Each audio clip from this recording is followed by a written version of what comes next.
Hello guys, स्वागत है आपका एसआरजे एकेडमी यूट्यूब चैनल पर।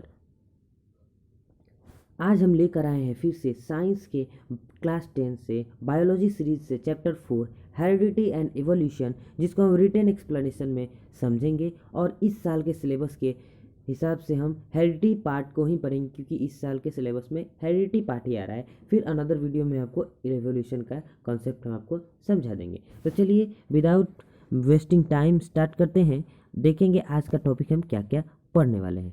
तो देखिए, आज हम टॉपिक पढ़ने वाले हैं, पहले इंट्रोडक्शन देखेंगे कि इंट्रोडक्शन क्या है हेरिडिटी का, यानी कि इंट्रोडक्शन क्या है उसे हम देखेंगे।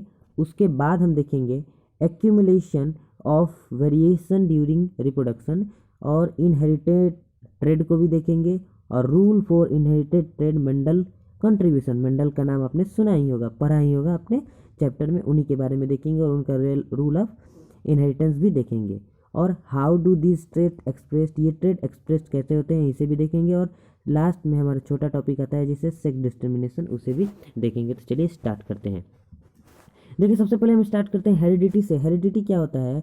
हेरिडिटी वो होता है the transmission of characters from the parents to their offspring. जब पेरेंट्स से कोई कैरेक्टर्स या कोई जीन कैरेक्टर्स जब ट्रांसफ़र होता है उसके ऑफस्प्रिंग में या उसके प्रोजेनी में, तो उसे हम हेरिडिटी कहते हैं। यहाँ पे देखिए, इसका यहाँ पे आपका डिफिनीशन यहाँ पे मिलेगा। क्या डिफिनीशन है? The transmission of characters from the parents to their offspring progeny, offspring या प्रोजेनी, उसे हम हेरिडिटी कहते हैं। जैसे यहाँ पे पिक्चर के हिसाब से आपको समझाया गया है कि यहाँ पे पेरेंट्स है, और यहाँ पे एरो के हिसाब से समझाया गया एरो के थ्रू से कि यहाँ से इनके अंदर से कैरेक्टर्स क्या हो रहा है, इस ऑफस्प्रिंग में जा रहा है। इसी को हम क्या कहते हैं? हेरिडिटी कहते हैं। हमारा नेक्स्ट टॉपिक है accumulation of variation during reproduction. अब वेरिएशन क्या होता है? सबसे पहले वेरिएशन समझेंगे क्या होता है। वेरिएशन मतलब होता है जब रिप्रोडक्शन के थ्रू जब कोई ऑफस्प्रिंग बर्थ होता है, तो उसमें कुछ ना कुछ वेरिएशन जरूर होते हैं। जैसे कि इस एग्जाम्पल्स यहाँ के गिवन पैरा के वजह थ्रू से हम समझेंगे। देखिए क्या होता है, इसमें फर्स्ट पैरा में लिखा है reproduction give rise to offsprings which can have variations in sexual reproduction and not so much in asexual reproduction। Variations होती है रिप्रोडक्शन के समय में, वो सेक्सुअल में ज़्यादा होती है और असेक्सुअल रिप्रोडक्शन में कम होती है। All the variations will accumulate slowly and pass to generation to generation. ये देखिए, generation to generation variation slowly बढ़ते रहता है। इस बात को आप इस फिगर के हिसाब से बहुत ही आसानी से समझ सकते हैं। देखिए इस फिगर में क्या है, ये एक पेरेंट्स है और इसका 2 ऑफस्प्रिंग है, जिसमें क्या आपको वेरिएंट दिख रहे हैं, वेरिएशन यानी अलग क्या दिख रहा है। तो इस ऑफस्प्रिंग का हेड रेड है और इस ऑफस्प्रिंग का लेग जो है वो ग्रीन है। अब इस पेरेंट्स और इसका जब ऑफस्प्रिंग आएगा तो इसमें वेरिएंट क्या दिख रहा है, इसमें आपको इसका हेड रेड है और इसका भी हेड रेड है, ये सिमिलर है। बट इसका जो एक वन हैंड है वो वाइट है और वन हैंड इसका पिंक है, ये इसमें वेरिएंट आ गया है। अब इसका ऑफस्प्रिंग जो आएगा, इसका भी लेग ग्रीन है, इसका भी लेग ग्रीन है, ये दोनों सिमिलर है। बट इसके बॉडी क्या है, बॉडी में चेंजेस क्या है, ये इसका बॉडी स्काई ब्लू का हो गया है और इसमें चेंजेस नहीं है। तो बेसिकली क्या होती है कि चेंजेस होती है कहीं कहीं में, लास्ट में जाकर वेरिएशन नहीं होती है। और ये वेरिएशन जनरेशन टू जनरेशन बढ़ते रहता है, स्लोली पास होता है, बढ़ता है। जैसे कि आप यहाँ पे देख सकते हैं, जैसे कि आप इस दोनों फिगर के इस दोनों फेजेस में देखेंगे तो यहाँ पे इसके अनुसार क्या हुआ है, वेरिएंट कम हुआ है। बट जैसे ही आप इस पूरे पिक्चर के हिसाब से देखेंगे, इसको और इसके थ्रू देखेंगे, तो यहाँ पे इसके हिसाब से यहाँ पे वेरिएशन ज़्यादा हुआ है। तो ये क्या कह रहा है, जनरेशन टू जनरेशन क्या होता है, वेरिएशन बढ़ते रहता है।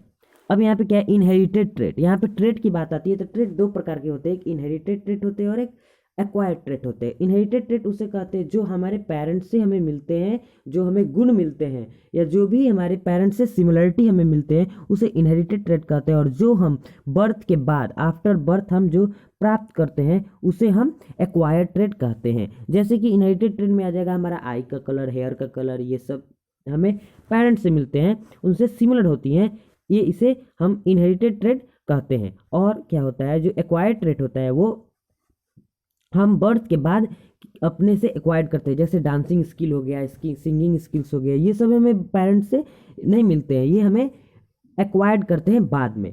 जैसे कि इस पैरा में देखेंगे, the characteristic that are inherited from the parents are termed as inherited trait. जो हमें पेरेंट्स से कैरेक्टर मिलते हैं उन्हें इनहेरिटेड ट्रेट बोलते हैं। लाइक आई कलर और skin colour in human, if the parents has brown and black eyes then the offspring में इनहेरिटेड ए ब्राउन और ब्लैक।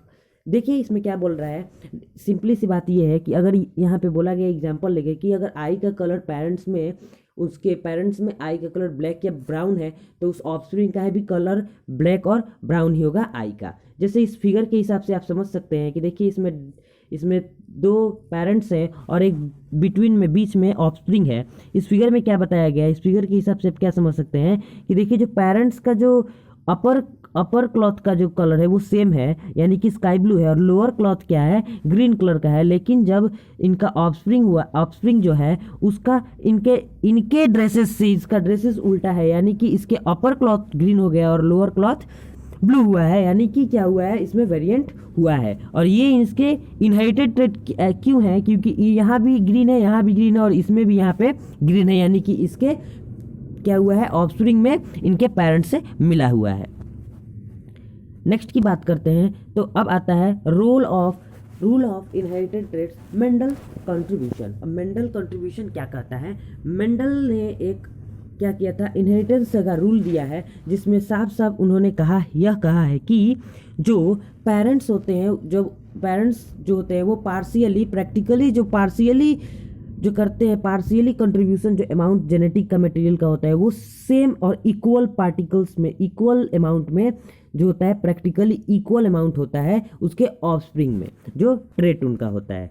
जैसे इनके फर्स्ट पैरा में लिखा हुआ है, क्या लिखा है, the rule of inheritance such trait in human beings are related to the fact that both the father and the mother contribution practically equal amount of genetic material to the child. This means that each trait can be influenced by both paternal and maternal DNA. क्या कहता है, the rule for inheritance of such trait in human beings are related to the fact that both the father and the mother contribute practically equal amount of genetic material to the child. This means that each trait can be influenced by both paternal and maternal DNA. यही बात है कि जब rule of inheritance क्या कहता है कि जो ह्यूमन में ट्रेट्स होते हैं जो वो फादर एंड मदर्स के contribute practically equal amount of genes उसके अंदर जाते हैं, ऑफस्प्रिंग के अंदर जेनेटिक मटेरियल जो होते हैं एकदम इक्वल अमाउंट में होते हैं। और ये एक पुरुष थे, महान पुरुष थे, क्या थे, Gregor Johann Mendel, offered preferred to as the father of genetic, इन्हें फादर ऑफ जेनेटिक बोला गया था।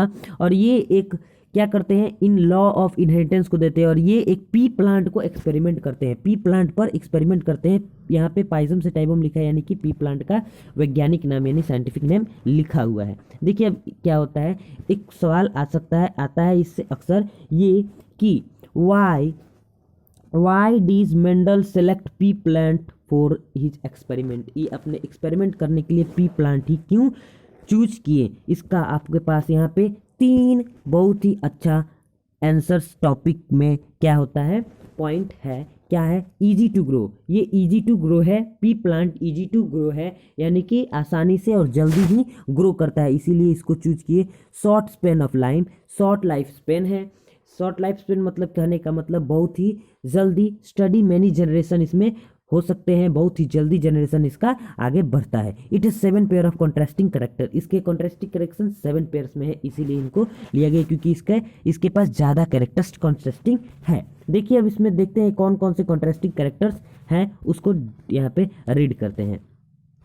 सबसे पहला कॉन्ट्रास्टिंग कैरेक्टर क्या है, सीड शेप, सीड के शेप है, सीड का शेप है। देन सीड कलर्ड है, सीड कोट कलर्ड है, पॉड शेप है, पॉड का कलर है, फ्लावर पोजीशन है और स्टेम लेंथ है। ये 7 क्या है, कॉन्ट्रास्टिंग कैरेक्टर है। और यहाँ पे क्या आपको देखने को मिल रहा है, इसमें आपको कुछ नाम दिए गए हैं जो कि कुछ डोमिनेंट है और कुछ रिसेसिव है। डोमिनेंट में यहाँ पे ये सारे नाम यहाँ पे आपको आ रहे हैं और रिसेसिव में आपके पास ये सारे नाम आपको यहाँ पे दिए गए हैं, जिसको आप देखिए। क्या होता है, सीड शेप में राउंड डोमिनेंट है और रिसेसिव रिंकल है। ऐसे ही इसमें डोमिनेंट में round yellow coloured inflated green axial long, और रिसेसिव में wrinkle green white contrast countryside, yellow, terminal और शॉर्ट दिए गए। ये स्लाइड आपके लिए बहुत ही इम्पॉर्टेंट है, ये स्लाइड आपके लिए बहुत ही इम्पॉर्टेंट है क्योंकि इससे सवाल पूछा जा सकता है और इससे जो हेरिडिटी में आपका ये न्यूमेरिकल्स आते हैं वो इससे पूछे जाते हैं। चलिए नेक्स्ट पर देखते हैं। नेक्स्ट क्या है, नेक्स्ट अब ट्रेट की बात करते हैं। तो ट्रेट दो प्रकार के होते हैं, एक डोमिनेंट ट्रेट और रिसेसिव ट्रेट। तो डोमिनेंट ट्रेट क्या होता है, डोमिनेंट यानी कि सिंपल वे में हम कह सकते हैं डोमिनेंट ट्रेट उसे कहते हैं जो अपनों को एक्सप्रेस कर लेता है। जो ट्रेट अपने को एक्सप्रेस करता है उसे डोमिनेंट ट्रेट कहते हैं और रिसेसिव जो अपने को एक्सप्रेस नहीं कर पाता है। इस यहाँ पे सिंपल सी भाषा में यहाँ पे डिफिनेशन भी दिया गया है आपको। देखिए डिफिनेशन में क्या लिखा है, डोमिनेंट ट्रेट का डिफिनेशन है the characters which express itself in a generation in dominant trait. जो किसी जनरेशन में अपने आप को एक्सप्रेस कर पाता है, अपने आप को वहाँ पे क्या करता है, दिखाता है कि जी हम हैं, ये एक्सप्रेस कर पाता है, वो डोमिनेंट हो जाता है। और रिसेसिव का सबसे सीधा सीधा सा इसका डिफिनेशन है the characters which does not express itself but it's present in generation it recessive trait. वो अपने आप को एक्सप्रेस नहीं कर पाता है बस उस जनरेशन में, बट वो उस जनरेशन में होता है। इसका एग्जाम्पल आपको यहाँ पे दो दिया गया है, एक ब्लैक आई है और एक ब्राउन आई है। तो यहाँ पे क्या है, डोमिनेंट कौन सा है, डोमिनेंट आपको यहाँ पे है कौन सा, तो ब्लैक आई यहाँ पे डोमिनेंट है और ब्राउन आई यहाँ पे क्या है, रिसेसिव है। और ब्लैक आई यहाँ पे डोमिनेंट है। क्यों डोमिनेंट है, क्योंकि आपको यहाँ पे देखने में भी अधिकतर लोगों के आंख क्या होते हैं, काले मिलते हैं जो कि डोमिनेंट होते हैं और बहुत ही कम लोगों के आंख आपको ब्राउन मिलेंगे जो कि रिसेसिव है, इसीलिए इसको रिसेसिव बोला जाता है। नेक्स्ट आपको सम इंपॉर्टेंट टर्म्स आते हैं जो कि आपको ध्यान में रखने होंगे, जिसमें आपको क्या क्या आता है, जिसमें आपसे क्या क्या इंपॉर्टेंट टर्म याद रखना है। जीन है, एलील है, फेनोटाइपिक, जीनोटाइप है। जीन क्या होता है, जीन एक यूनिट ऑफ हेरिडिटी है जो कि कैरेक्टर ट्रांसफर पेरेंट्स से ऑफस्प्रिंग में करने में मदद करता है। एलील क्या होता है, जीन के अलग फॉर्म होते हैं, डिफरेंट फॉर्म ऑफ जीन को हम एलील कहते हैं। देखिए एलील के कौन कौन से हो सकते हैं, एलील को देखिए एग्जांपल दिया गया है बिग टी और स्मॉल टी। बिग टी का उससे किससे डिनोट करते हैं, allele is responsible for tallness के लिए बिग टी यूज करते हैं और डार्कनेस के लिए स्मॉल टी यूज करते हैं। अब देखिए फिनोटाइप और जीनोटाइप है। फिनोटाइप क्या कहते हैं, देखिए इसमें इसको सिंपल वे में समझा जाए तो फिनोटाइप यानी कि किसी भी चीज़ का बाहरी चीज़ देखिए, यानी फिजिकल टाइप पे हम फिजिकल अपीयरेंस पे हम उसका जो संरचना हम बताएंगे तो फिनोटाइप होगा। जीनोटाइप यानी कि उसके जेनेटिक गुण को हम बताएंगे तो जीनोटाइप होता है। जैसे कि आपको यहाँ पे दिया गया है, यहाँ पे आप उसके डिफिनेशन से समझेंगे। फिनोटाइप का डिफिनेशन दिया गया, it refer to observe physical appearance of a given organism को हम जब ऑर्गेनिज्म को किसी भी ऑर्गेनिज्म, मान लीजिए कोई पौधा है, पौधा को फिनोटाइप क्या बताना है तो हम बताएंगे कि वो पौधा टॉल है या डॉर्फ है, या प्लांट डॉर्फ है या टॉल है, या उसके सीड्स जो है राउंड है, रिंकल्ड है। ये सब फिनोटाइप हो गया क्योंकि उसे हम बाहरी अपीयरेंस पे यानी कि फिजिकली अपीयरेंस पर देख कर हम आपको बता रहे हैं। और जीनोटाइप क्या होता है, genotype it refer the genetic code responsible for any given phenotype. कोई भी फिनोटाइप चीज़ों को देख कर हम उसके जेनेटिक गुण को बतलाएंगे तो वो जीनोटाइप कहलाता है। नेक्स्ट हम बात करते हैं होमोजाइगस और हेट्रोजाइगस। इसको देखिए सबसे आसान सिंपल वे है। होमो मतलब होता है सेम, हेट्रो मतलब होता है अलग अलग। होमोजाइगस मतलब होता है, होमोजाइगस का क्या मतलब है, होमोजाइगस का मतलब यहाँ पे है अ condition in which both jeans of same type of present.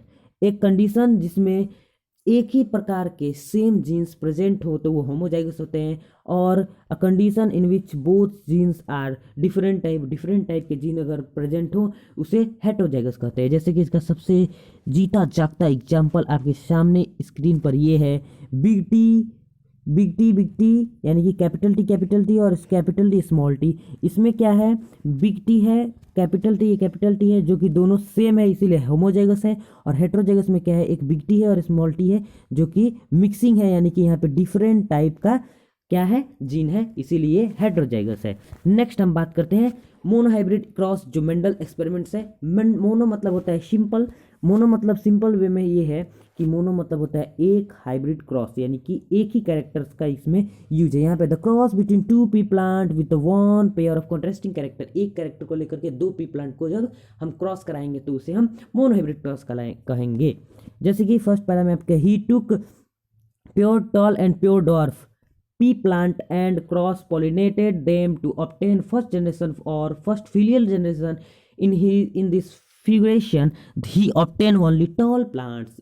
इन्होंने क्या किया था, मेंडल जी ने क्या किया था, प्योर टॉल कब कहेंगे, या जब प्योर शब्द उसी समय यूज होता है जब वो होमोजाइगस हो, होमोजाइगस यानी सेम चीज हो। तो यानी कि प्योर टॉल, यहाँ पे ब्रैकेट में आपको दिखाया गया है जीनोटाइप टी, यानी कि जब टी हो, बिग टी हो तो प्योर टॉल है। और डॉर्फ टॉल को जब ले करके इन्होंने क्रॉस कराया था, पोलिनेट कराया था, क्रॉस पोलिनेट, तो उनको फर्स्ट जनरेशन में क्या मिला कि सारे पौधे टॉल ही टॉल मिले। जबकि इन्होंने कैसा पौधे को क्रॉस कराया था, एक टॉल और एक बौने, एक लंबे और एक बौने पेड़ को जब क्रॉस कराया था तो इनको सारे पेड़ लंबे ही मिले। तो इन्होंने क्या किया, इन्होंने Mendel then took the plant of F1 generation and self pollinated them, then obtain F2 generation of progeny, now all plants were not tall. इन्होंने फिर क्या किया, उसी F1 जनरेशन से एक टॉल प्लांट लेकर के उसको खुद से सेल्फ पोलिनेट कराया, तो इन्हें क्या मिला कि F2 जनरेशन में इन्हें सारे पौधे टॉल नहीं मिले, यानी कि कुछ अलग भी पौधे मिले। अब देखिए इस फिगर के हिसाब से आप समझ सकते हैं कि क्या उनको मिला क्या नहीं मिला। इस फिगर में आपको दिखाया जा रहा है कि फर्स्ट बार में इन्होंने क्या किया, एक टॉल और एक शॉर्ट प्लांट को जब क्रॉस कराया था तो सारे पौधे इनको टॉल मिले थे, और उसी टॉल को लेकर के यहाँ पे उसी से क्या करते हैं, सेल्फ पोलिनेट कराते हैं, तो सारे टॉल नहीं मिलते हैं, यानी कि 3 टॉल मिलते हैं और एक शॉर्ट प्लांट मिलता है। और देखिए इसके बाद यहाँ पे क्या देखना है हमें, इसके बाद हमें यहाँ पे देखना है फिनोटिपिक रेशियो और जीनोटिपिक रेशियो। फिनोटिपिक यानी आपको पता है, फिनोटिपिक यानी बाहरी चीज़ों को देख के बताएंगे, और जीनोटिपिक उसके जेनेटिक गुण को बतलाएंगे। तो इन फिगर में देखते हैं फिनोटिपिक रेशियो और जीनोटिपिक रेशियो कैसे काउंट किया गया है, उसे हम यहाँ पे देखते हैं। देखिए फिनोटिपिक रेशियो यहाँ पे 3:1 बताया जा रहा है। तो यहाँ पे देखेंगे F2 जनरेशन की बात करते हैं हम, किसकी बात करेंगे, F2 जनरेशन की। ये फिनोटिपिक और जीनोटिपिक रेशियो होती है।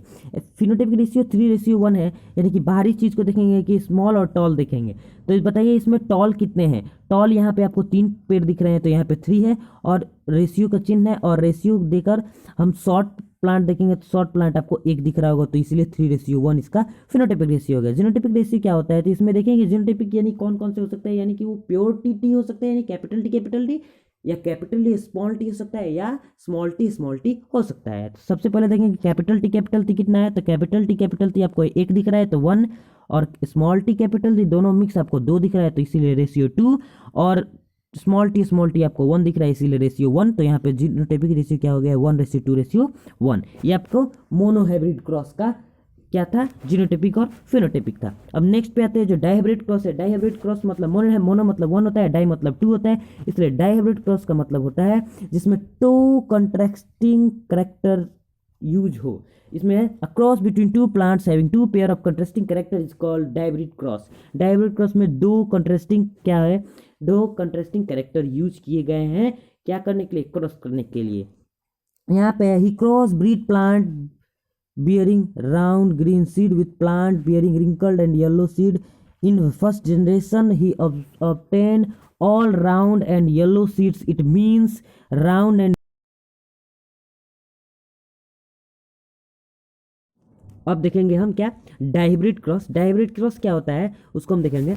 डाइहाइब्रिड क्रॉस है जिसमें 2 कॉन्ट्रास्टिंग क्या होते हैं, कैरेक्टर होंगे। A cross between 2 plants having 2 pair of contrasting character is called dihybrid cross. इनमें क्या किए थे, इनमें मेंडल ने क्या कहा था, he cross breed pea plant bearing round green seed with plants bearing wrinkled and yellow seed. इसमें 2 कैरेक्टर आपको दिख रहे होंगे, क्या क्या 2 कैरेक्टर है, एक राउंड है, एक क्या है, राउंड तो है ही, ऊपर से ग्रीन भी है, यानी कि एक शेप लिया है और एक कलर लिया है, यानी कि 2 कैरेक्टर्स हो गए यहाँ पे। और इसमें क्या कर रहा है, in the first generation he obtain all round and yellow seeds. It means round and yellow traits of seeds are dominant feature while. ये देखिए फर्स्ट जनरेशन में क्या, जब क्रॉस कराए इन्होंने तो फर्स्ट जनरेशन में क्या आया था, राउंड एंड येलो सीड आया था। इसका मतलब क्या है, राउंड एंड येलो सीड्स क्या है, डोमिनेंट है। डोमिनेंट क्यों है भाई, क्योंकि ये अपने आप को एक्सप्रेस कर पाया है। And wrinkled and green are recessive, इसलिए है क्योंकि ये रिसेसिव है, क्योंकि ये अपने आप को एक्सप्रेस नहीं कर पाया है। और क्या है, he self pollinated the plant of F1 generation to obtain generation he obtain 4 different type of seeds. अब जब F1 जनरेशन के इन्होंने प्लांट को सेल्फ पोलिनेटेड कराया तो F2 जनरेशन में इन्होंने क्या देखा है कि एक प्रकार के नहीं, हालांकि वहाँ पे इन्होंने 4 प्रकार के प्लांट्स देखे हैं, सीड्स देखे हैं। कौन कौन से, राउंड येलो पहला क्या था, पहला देखा उन्होंने राउंड येलो, उसके बाद राउंड ग्रीन, उसके बाद रिंकल्ड येलो, उसके बाद रिंकल्ड ग्रीन। ये 4 प्रकार के सीड्स उन्होंने देखा। देखिए नेक्स्ट इस फिगर के हिसाब से आप समझ सकते हैं इस फिगर में आपको क्या समझाया गया है। देखिए ध्यान देंगे, इस फिगर में पेरेंट्स क्या है, RRYY और RRYY, यानी कि राउंड येलो और wrinkled green. Wrinkled green gametes बनेगा तो गैमेट्स क्या बनेगा, RY और RR बनेगा, यानी कि F1 जनरेशन क्या होगा, RRYY हो गया। देखिए इसमें क्या होगा, जब RRYY है तो इसका गैमेट्स क्या क्या बन सकता है, या तो RR हो जाएगा, R होगा, Y सॉरी क्या होगा यहाँ पे R, यहाँ पे होगा क्या क्या R, देखिए क्या होगा RY हो सकता है, R और स्मॉल y, पहले बिग वाई लेंगे, उसके बाद क्या होगा स्मॉल r बिग वाई होगा, उसके बाद क्या होगा स्मॉल बिग कैपिटल R और स्मॉल y, उसके बाद स्मॉल r स्मॉल y। ये 4 प्रकार के गैमेट्स बनेंगे। वही 4 प्रकार के गैमेट्स को यहाँ पे हमने लिखा है और इधर भी लिखा है। उसके बाद यहाँ पे क्रॉस कराएंगे तो जब इसमें क्रॉस होगा तो ये निकलेगा, इसमें क्रॉस होगा तो ये होगा, इसमें क्रॉस तो ये, और इसमें क्रॉस तो ये, ऐसे करके फिर इससे करा के क्रॉस कराएंगे तो ये टेबल आपके सामने यहाँ पे बनकर आएगा। और इसमें से यहाँ पे अब जीनोटिपिक रेशियो निकालेंगे और फिनोटिपिक रेशियो यहाँ पे निकाले हैं। जिससे कैसे पता चला है, देखिए यहाँ पे राउंड एंड येलो सीड्स पहले निकाले हैं। क्या निकाले हैं जी, राउंड एंड येलो सीड्स निकाले हैं, राउंड एंड ग्रीन, उसके बाद रिंकल्ड एंड येलो, उसके बाद रिंकल्ड एंड सीड्स, जिसको इस प्रकार से नंबरिंग आया है। आपको यहाँ पे दिख रहा होगा कि राउंड एंड येलो कितने हैं, 9, 1 2 3 4 5 6 7 8 9 9। यहाँ पे round and yellow, round and green कितने हैं, तो यहाँ पे राउंड एंड ग्रीन 3 है। कौन कौन से, 1 2 एंड 3, यहाँ पे 3 है। और रिंकल्ड एंड येलो सीड्स कितने हैं, 3 है, 1 2 एंड 3। और रिंकल्ड एंड ग्रीन क्या है, 1 है यहाँ पे। इसीलिए इसका फिनोटिपिक रेशियो क्या हो गया, 9:3:3:1। आपको यहाँ पे एक बात आपको यहाँ पे ध्यान रखना है क्या, कि आपको फिनोटिपिक रेशियो याद रखना है। किस किस का, यहाँ पे देखेंगे फिनोटिपिक रेशियो आपको याद रखना है। क्या याद रखना है, फिनोटिपिक रेशियो। फिनोटिपिक रेशियो आपको याद रखना है किसका, मोनो हाइब्रिड का क्या होगा और डाई हाइब्रिड का क्या होगा। मोनो हाइब्रिड का रेशियो था 3:1 और डाई हाइब्रिड का रेशियो 9:3:1। ये आपका क्या था, मोनो फिनोटिपिक रेशियो है, इसको आपको याद रखना होगा। चलिए देखते हैं अब क्या है, how do this trait get expressed. ये ट्रेड कैसे एक्सप्रेस्ड होते हैं उसको हम देखते हैं। तो यहाँ पे बात आएगी किस चीज़ की, तो यहाँ पे देखिए किस चीज़ की बात आती है। यहाँ पे सेलुलर डीएनए की बात आती है। Cellular DNA it's the information source for making protein in the cell. Cell के अंदर प्रोटीन बनाता है और हमारे शरीर में किसी भी चीज़ की इंफॉर्मेशन डीएनए में होती है। A section of DNA that provide information for one protein is called the gene. जो हमारे प्रोटीन बनाने के लिए डीएनए में जहाँ से इंफॉर्मेशन आती है उस पर्टिकुलर जगह को हम क्या कहते हैं, जीन कहते हैं। Plant height can thus depend on the amount of particular plant hormone। Plant के जो ग्रोथिंग होते हैं वो प्लांट के एक स्पेसिफिक क्या होते हैं, स्पेसिफिक हार्मोन के कारण होते हैं। जो इफिशियंसी प्रोसेस होता है वो इसके अमाउंट में इफेक्ट आता है, इसी के प्रकार होता है। सेलुलर डीएनए यानी कि सेलुलर डीएनए क्या करता है, प्रोटीन बनाता है और इस पर वर्क इफिशियंसी होती है, जो हार्मोन प्रोड्यूस होती है और उससे टॉलनेस को, प्लांट के टॉलनेस का पता चलता है। यहाँ पे क्या होता है, therefore gene control characteristic trait, इसीलिए जीन को कंट्रोल कैरेक्टरिस्टिक या ट्रेट कहा गया है। अब क्या है, अब यहाँ पे लास्ट टॉपिक आपके पास आ गया जो सेक्स डिटर्मिनेशन कहलाता है। सेक्स डिटर्मिनेशन का हमारा टॉपिक है। इसमें क्या है, determination of gender of offspring is known as sex determination. Offspring का जर्मिनेशन, जेंडर डिटरमाइन करना ही सेक्स डिटर्मिनेशन होता है। इसमें क्या क्या से फैक्टर होते हैं, factor responsible for sex determination क्या होते हैं। पहला इन्वायरमेंटल होता है, दूसरा जेनेटिक होता है। देखिए इन्वायरमेंटल क्या होता है, environmental in such animals the temperature at which the fertilized egg kept decide to gender. कुछ एनिमल्स होते हैं जो जिस पे टेम्परेचर उसके एग जब फर्टिलाइज होता है तो उस समय टेम्परेचर डिसाइड करता है उसके जेंडर को। जैसे कि टर्टल में टेम्परेचर डिसाइड करेगा कि उसका जेंडर क्या होगा, उसके एग जब फर्टिलाइज होगा तब। जेनेटिक क्या होता है, in some animals like human gender individually determined by the pairing chromosomes called sex chromosomes. Genetic में क्या होता है, कुछ एनिमल्स जैसे कि ह्यूमन में होता है, उसका जेंडर कौन डिटरमाइन करता है, कुछ पेयर होते हैं क्रोमोसोम्स के जिसको हम सेक्स क्रोमोसोम कहते हैं। अब देखिए सेक्स क्रोमोसोम क्या होता है। इसमें इसको हम क्या समझेंगे, in human beings there are 23 pair of chromosomes, out of 22 pair of chromosome are called autosomes and last pair of chromosomes that help in deciding gender of that individual is called sex chromosome. देखिए human body में 23 pair of chromosome होते हैं, 23 जोड़े chromosome होते हैं, जिनमें से 22 pairs जो होते हैं वो उसको ऑटोजोम्स कहते हैं, और लास्ट जो बचा 1 पेयर होता है उसे हम सेक्स क्रोमोजोम्स कहते हैं। देखिए इसे हम ऐसे समझ सकते हैं जैसे जेंडर हम इससे क्या करते हैं, डिटरमाइन करते हैं। और इसका जो क्रोमोजोम क्या होता है, जो ह्यूमन में जो क्रोमोजोम होता है वो एक्स और वाई होता है, एक्स होता है और वाई होता है। देखेंगे यहाँ पे क्या होता है, एक्स और वाई होता है, एक्स होता है और वाई होता है। जो एक्स जो होता है वो केवल फीमेल में होता है, एक्स जो होता है वो केवल फीमेल में होता है, और एक्स और वाई दोनों होता है मेल में। ये क्रोमोजोम हमारे ह्यूमन बॉडी में होता है, जो कि यहाँ पे आपको फिगर के हिसाब से समझ में आएगा। देखिए क्या होता है, जो यहाँ पे मैंने आपको बताया अभी कि क्या होता है, जो एक्स और एक्स फीमेल में होता है और एक्स और वाई मेल में होता है, ये क्रोमोजोम्स होता है। यहाँ पे this shows that the half of the children will be boys and half will be girls, all children will inherited an X chromosome from their mother regardless whether they are boys or girl। यहाँ पे बताने ये para ये बता रहा है कि children में हाफ ऑफ द चिल्ड्रन और हाफ ऑफ द गर्ल्स में एक्स क्रोमोजोम होता है, ये कॉमनली एक्स क्रोमोजोम दोनों में होते हैं। उसके बाद यहाँ पे क्या कहता है, the gender are individual will be determined by the he from his father and not from his mother. इससे जेंडर इंडिविजुअल लोगों के जेंडर को फादर से ही डिटरमाइन किया जा सकता है कि वो मेल है या फीमेल है, ना कि मदर से। फिगर में जैसे कि देखेंगे, फिगर में क्या देखेंगे, फिगर से दिखता है हमें कि ये जो मेल है जिसमें एक्स और वाई दोनों क्रोमोजोम है और एक सेक्स फीमेल में क्रोमोजोम है। जब गैमेट्स बनेगा तो दो इनमें मेल में 2 गैमेट्स बनेंगे एक्स और वाई, और फीमेल में एक ही गैमेट्स बनेगा एक्स। और जब ये जाइगोट फर्टिलाइज होगा तो ये जब एक्स और एक्स क्रोमोजोम फर्टिलाइज करेंगे तो वो फीमेल होगा, और जब एक्स और वाई क्रोमोजोम फर्टिलाइज होंगे तो वो मेल होगा ऑफस्प्रिंग में।